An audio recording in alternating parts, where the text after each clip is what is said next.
无边无际的大海，那海面波涛汹涌，我们不畏惧艰险，让我们手牵着手，让我们肩并着肩，美好明天在眼前。 Здравствуйте, my fair weather friends, and welcome back to another episode of Kachimuchi's Game and Spooks. On today's featured creepypasta, I will be narrating One Word Story by Anthony Naranjo. This particular creepypasta is based upon an online word game, which I had never heard of until I first read this creepypasta. What the game is and how it's played will be revealed further on in the creepypasta, but I found it was quite unique in that regard. That said, when a lonesome individual decides to play said obscure word game on an online chat room, his opponent proves to make this the game of his proverbial life, with all the requisite online-based horror implied. How hurtful could one single word prove to be? Well, there is only one way to find out. And so, without any further ado, let us begin One Word Story by Anthony Naranjo. Have you ever played One Word Story? It's a very simple game. A few people take turns going around to make a sentence. Each person adds one word until the sentence is complete. Then someone says, period, and it's read back. It's actually pretty fun if you play with the right people, but I'm pretty antisocial and only have one or two friends. They don't like the game as much as I do, so I use a random chat site to play with strangers. It's completely anonymous, so my identity is supposed to be safe. Anyway, it was a late afternoon on a Saturday, and I was in the middle of a game when my apartment went dark. It was probably caused by the weird heat. All week, other tenants in my building had complained about the power cutting short around this. It only lasted a few minutes, but when the power came back on, I saw that I had been disconnected from the site. When I tried to re-enter, I couldn't. It kept crashing or something, and I kept getting disconnected. I'm easily bored, and was more than a little pissed that I hadn't finished my game. So I took to Google and searched chatroom anonymous one word story. After 0.18223 seconds, I had 23,000 results. I scrolled down the page and tried a few sites out, but either the players weren't very good, nor I was led to an anonymous sex chat site. It wasn't until the third page of results that I found something interesting. Microfiction.com. I clicked the heading and entered the site. Then I logged in as a guest. I was really surprised to see how dedicated this site was to an overall simple game. Mystery, parody, anime, music, cartoons, horror, film, superstition, and superhero were just a few of the categories that people could use to play One Word Story. For no particular reason, I went to mystery first and played a few short games. Then I went to horror, then to music, and to a few others. Eventually, I went to take a bathroom break and made sure to bookmark the site so I could visit it in the future. The site was pretty well managed. Under each main heading, for example, horror, there were subheadings. These games were being hosted by members. Some games only had a few people in them, others had 30 or 40. Some were open to anyone. Others were private games that you could only get into if you had a password that the host had sent you. I played for a few hours, really enjoying myself, because everyone here took the game just seriously enough to make each sentence interesting, and also had enough fun to make the whole story funny to read out loud, while still making sense. It was 10 now, and 10:30 was my self-imposed bedtime, so I resigned to play one more game before going to sleep. Going to Mystery for the last time that night, I found a private game. Being a guest on the site, I couldn't message the person to ask to join, and I would have kept looking for a public game, except that the page froze. I refreshed it, and saw that the game had been changed to public, with room for one person. I thought about that. A one-on-one game of one-word story, and I felt excited at the possibility that this guy would be just as good as I was, and we would create something really unique. So, I joined. The host, username Doppelgänger 1221, went first. I appeared on the screen almost instantly. I was impressed with this guy's bravery, as using I in this game usually led to embarrassing sentences in the long run, and so I rewarded him with a simple enough word that would keep the sentence going. See. He responded almost immediately with you. This was honestly a very amateur tactic. It would make the game harder to finish, and the unsettling approach was never enough to make me quit. I decided to humor him, though, and typed through. His response, your. I thought about where the sentence was going, and noticed that my living room window was still open from the afternoon. I typed window. His response was a period, signaling the end of the sentence. I see you through your window. I chuckled to myself, realizing this guy was a creep, a player who tries to make unsettling or disturbing sentences to scare his opponents into leaving the game. He probably had a friend with him, and they were thinking of ways to scare me. I didn't blame them. My sister and I did that last Halloween, when I babysat for my parents. I started the next sentence. You. His reply. Are. My reply. Not. His reply. Safe. My reply was a period, ending the sentence.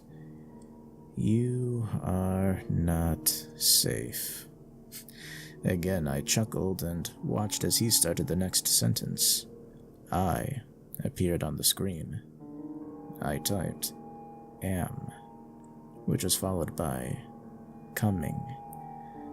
I thought about ending the sentence there, as a slight punishment against the guy for not taking the game seriously. Instead, I typed for, to see if he would type what I thought he would. He typed you. I was right on the money, and typed a period. I am coming for you. It wasn't funny anymore, just boring. There was a chat, so I used it to tell the guy to cut the creep stuff. I told him it wasn't funny and that if he didn't cut it out, I would leave the game. He actually replied, "Look out your window." That caught me off guard, but I did what I was told. Across the street, a light post had burned out its bulb, which I hadn't noticed before. It was pretty dark, and I couldn't make out any shapes. I turned back to the monitor. Doppelgänger had typed I, and I saw that in the chat he posted another comment. Basically, he was telling me what to write. I was becoming fed up with him, but 10:30 was just 5 minutes away, and so I reasoned to just finish, and did as he asked. I typed have. He typed a. I typed gun. He typed to. I typed your. He typed head. I finished the sentence with a period. I have a gun to your head. I sighed aloud and closed my eyes, stretching at my desk. I just wanted this game to be over. It was my turn, and he had sent me another list of words. And so I typed I, he typed am, I typed at, he typed your, I typed window, he typed a period. I am at your window.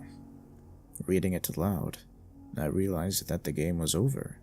We had made the story relate to our first sentence. Out of habit, I read every sentence out loud. I see you through your window. You are not safe. I am coming for you. I have a gun to your head. I am at your window. I finished reading and rested my head against my chair, yawning. I was drowsy and thought about sleeping in my chair, when a loud, cracking sound echoed across the empty street outside, and I noticed the crack that was spiderwebbing from the center of my computer monitor. I blinked to full alertness and saw it, the glint of a bullet sticking out of my screen. I turned my head behind me and screamed as I saw someone in a mask staring in through my window. Out of panic, I dashed out of my chair and into my bedroom. I hid in the closet, under a thick pile of dirty laundry, and waited, trying to control my rapid breathing as my eyes adjusted to the uncomfortable darkness. It was a few minutes before I heard soft footsteps. The maniac was in my bedroom. I could see his dark boots and leather pants. He fired the gun again at my bedsheets. He must have thought I was hiding under the covers. He rummaged through my drawers and took something that I thought was money, or my prescription medicine. I saw him stalk toward my bathroom and fire a shot into the shower. He looked around in there, before turning around and looking under my bed. He was almost level with the floor, so I could see his features. He was at least 6 feet and dressed in all black, except for his mask, which was white, with red tear tracts under the eyes and a painted set of crooked, beast-like teeth. He seemed to see perfectly in the dark. I could only really see him because of his clothes that seemed to be darker than the already lightless interior of my bedroom. After what felt like hours, he stood up and walked out of my room. I stayed in my closet all night, eventually falling asleep, covered in my unclean socks and underwear. I smelled horrible in the morning, and the first thing I did was take a shower. I stepped on the bullet that had torn a hole in my shower curtains. Afterwards, I called the police, who told me to come down to the station. I got ready to go, but couldn't find my keys anywhere. While looking through the drawers of my desk, I complained internally about my monitor being busted. I could still see the site, the chat room, and the game, and took a picture of it with my phone for the police. Now, in the kitchen looking for my keys, it hit me that I had kept them in my dresser drawer, and ran into my room to see what the psycho had taken was my keys. I groaned and was about to call my buddy for a ride when I accidentally opened my photo gallery. I was very annoyed with myself until I took a look at the picture I had taken. Something was different about the picture that I remembered from last night. There was a new line in the chat, a single word, a single question. A word I had used so many times over the years after the game was over. I never thought that this word would send shivers down my spine or turn my blood to ice in my veins. Rematch. The end. And that was One Word Story by Anthony Naranjo. I gotta say, Although the story was quite short and sweet, it was nevertheless quite entertaining and suspenseful, especially since I had no idea what this game even was. It of course has the online horror aspect, which I adore, though the story is more supernatural and, by extension, contrived. I mean, after all, are we supposed to believe that this killer or robber or whoever the perpetrator was created this very obscure game website just to kill or rob this singular guy? So the story does require you to suspend your disbelief, at least to an extent. After all, it's far better than the ending having nothing to do with the beginning of the story, like certain other pastas I've narrated. I'm also kinda glad that the story mostly sticked with the chat room online, instead of turning this hooded robber figure into a new Jeff the Killer or Eyeless Jack. It certainly wouldn't have been necessary, so I'm grateful it didn't happen. At the end of the day, this short and sweet creepypasta is just exactly that, short and sweet. It doesn't offer much staying power or relatability, but at the very least, it's creepy enough for its stay, and it doesn't overstay its welcome. And I would say that this creepypasta even includes a very special and important moral. Stay the hell away from online chat rooms. Thank you very much for watching or listening to this installment of Kachimuchi's Game and Spooks. Why not do us a kindness and leave a like, share, comment, or subscribe. And as always, don't be afraid to leave any suggestions for creepypastas in the comments below. Now, if you'll excuse me, I'm going to peruse some online chat rooms to find a game of one-word story. The joke's on the burglar. The room I'm recording this in doesn't have any windows.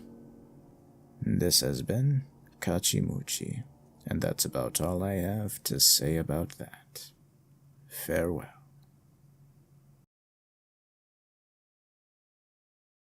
You may take it or leave it at that, I don't care, I'm just gonna survive.